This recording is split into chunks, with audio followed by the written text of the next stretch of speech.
Hi everyone, you reached Chronicles of the Gray Hair Diva. If this is your first time, welcome. If not, welcome back. For all of you out there, hit that subscribe button and the notification bell so that every time I upload a video, you will be notified. Hit the like button, chat with me in the comments, and when I get opportunity, I will chat back. And share my video with your friends and family so that they can come to my channel and get to know me also. I'm here today with a quick video on Kevin Hunter and Wendy Williams. Listen, Kevin Hunter and Wendy Williams were married for 22 years, but they knew each other 3 years before they got married. So altogether, they knew each other for 25 years before they got divorced, okay? So they got married in 1997, divorced in 2019. And let me tell you something. Prior to them getting divorced, Kevin Hunter used Wendy Williams as his personal piggy bank. Every time he went and put his ATM card in the bank of Wendy Williams, the funds came back and it was overflowing. He wanted $500, cha-ching. He wanted $1,000, cha-ching. He wanted to buy the mistress a car. He grabbed the money out of the account, cha-ching. Money and finances was not a problem for Kevin Hunter when he was married to Wendy Williams. The money was overflowing. It was an abundance of finances, okay? So he never had a budget. He never had to care about, oh, if I spent $10,000 today, I could spend $20,000 tomorrow, and it was no big deal. And Wendy dealt with it. She dealt with it because she loved him. But now we do the fast forward button. And in 2019, he had the baby with the mistress, and that was the straw that broke the camel's back, so to speak. Wendy was done. She had enough. So they got a divorce in 2019, but guess what? He still hit the lotto. He still made out like a bandit. He got a lump sum that was worth over $1 million. He got alimony every month. Okay, was raking it in the alimony. So he also got a insurance policy that she had to take out on herself. So if something happened to her, he was going to get $1 million. He was just raking it in. He hit the lotto. And if that was the average person that knew how to budget, they would have been fine. But see, you're talking about Kevin Hunter. He's not used to a budget. He was used to for over 2 decades. And how do you break a habit that you had for over 2 decades? For over 2 decades, he was used to going into Wendy Williams' personal account. And hey, you want to call it the joint account? Whatever. He was used to going into Wendy Williams' money that she made, tapping into it, and pulling out any type of amount that he wanted to.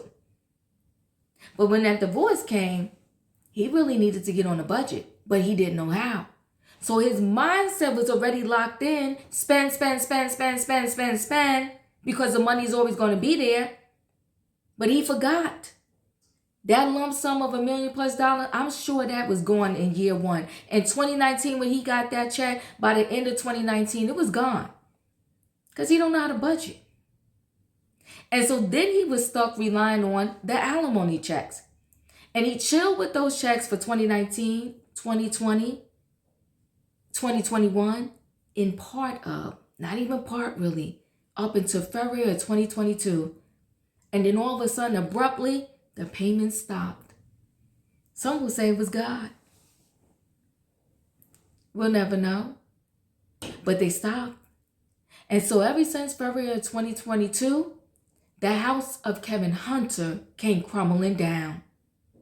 He was almost in foreclosure in his home.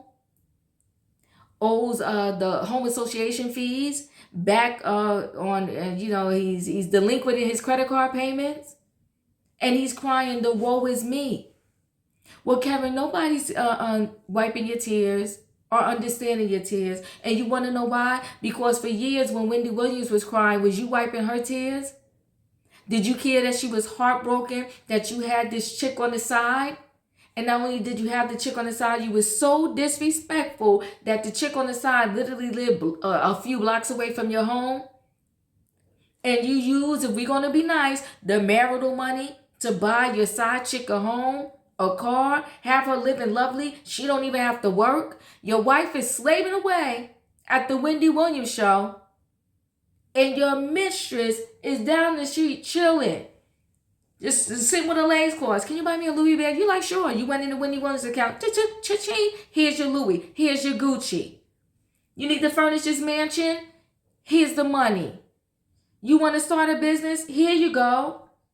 What you want now? What else do you want? So the both of y'all together was used to living without a budget. So that's why when you got divorced and you got the lump sum and the alimony check, it went like that. So Kevin most recently went to the courts and was like, listen, it's an emergency. I need my money. I need my alimony. No one is explaining to me why I'm not getting it. That judge hit the guy. Everyone said, this ain't no emergency, not now. You're a grown man, and I'm adding this, people.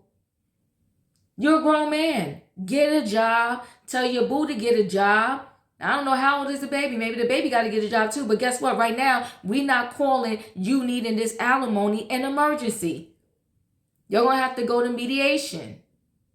He wanted his lawyer's fee paid by Wendy. The judge was like, no, not happening. So this time, when he went to his bank account, instead of the money just coming, flowing, the money breaking it rain, it said insufficient funds. Contact your financial institution. What you trying to pull out is not there. He was shocked. You want to know why he was shocked? Because he was not used to that. But see, they say every dog has his day. And you know what, Kevin Hunter, I guess, roof.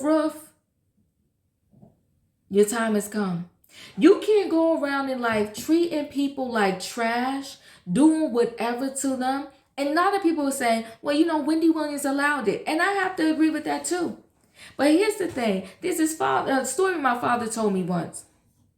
If you see a homeless person on the street and laying on the sidewalk, and you see all this money hanging out their pocket, do you go over there and take the money? Or do you push the money down in their pocket so that the next time somebody walks by, they don't see it and that homeless person can't get robbed? We're talking about the character of a person. Who you are when nobody is looking, that's really who you are. If you're doing something just because everybody's looking for show, that's one thing. But if you do something and nobody's looking, that's another thing. And that's where character really comes in. And although, Kevin Hunter, you knew that Wendy loved you, you knew that she was what she was going through, you knew that she was broken, you knew that she was weak, you knew that she wanted you by any means necessary. And instead of you doing the right thing by her and saying, perhaps, you know what, I don't love you anymore. I support you in your career. I helped you transition, but I love this chick over here. But you know why you didn't do that, Kevin? Because this is proof right now that you in the courts begging for this alimony. You never cared for Wendy. You cared about her money. Point blank, period. Because if you cared about Wendy and you knew you really wanted to be with someone else, you would have said, you know what, I love you, but I got to go because I'm not in love with you.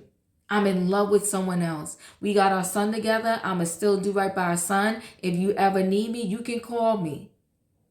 But what I can't do is stay in this marriage knowing that I really want to be over here. You did her dirty, Kevin. And you know what? Another saying they said, you made your bed. Now you got to sleep in it. Well, you made your bed, Kevin. Now you got to sleep in it. You live years in just sitting on bags of money. So now the well is dry. It's a wrap. And we got to, do a to be continued on this story. Because like I said, that wasn't the judge's final answer. They said they got to go in mediation. But I'm willing to bet my bottom dollar because she doesn't have a job now. She doesn't have the Wendy Williams show. When she was working on the show, she was making $10 million a year. $55,000 an episode. She does not have access to that type of income anymore, Kevin. You need to wake up and smell the coffee. So even if they end up giving you something, it is going to be nowhere near the amount that you are used to getting. So you need to let this fight go because you can't afford your lawyer. You're behind in all your stuff. The judge is not going to give you any type of significant funds that's going to catch you up how far you are behind. It's 2023 and you stop getting your check in February 2022. The sheriff's about to come put the padlock on that door and take that house. Good luck to you and Serena and the baby. But this, y'all did it to yourself. Maybe call a relative. I don't know what you're going to do. Section 8. I don't know. But there's jobs out there, Kevin, and a lot of jobs you can work from home. You can work remotely. Get your life together. Realize that the money train, the gravy train, is over. The life you knew, just being able to tap into that account and get some funds back, it's a wrap, Kevin. That thing is now saying insufficient funds. Listen, guys, chat with me in the comments, and when I get an opportunity, I will chat back. Are you feeling sorry for Mr. Kevin Hunter, the king of the purple chair? You the king of broke now. The king of woe is me. The king of, in the face of, this is what karma looks like when it comes back to bite you in the booty. Hit that like button, guys. Chat with me in the comments, and when I get an opportunity, I will chat back. And I'll see you on the next video.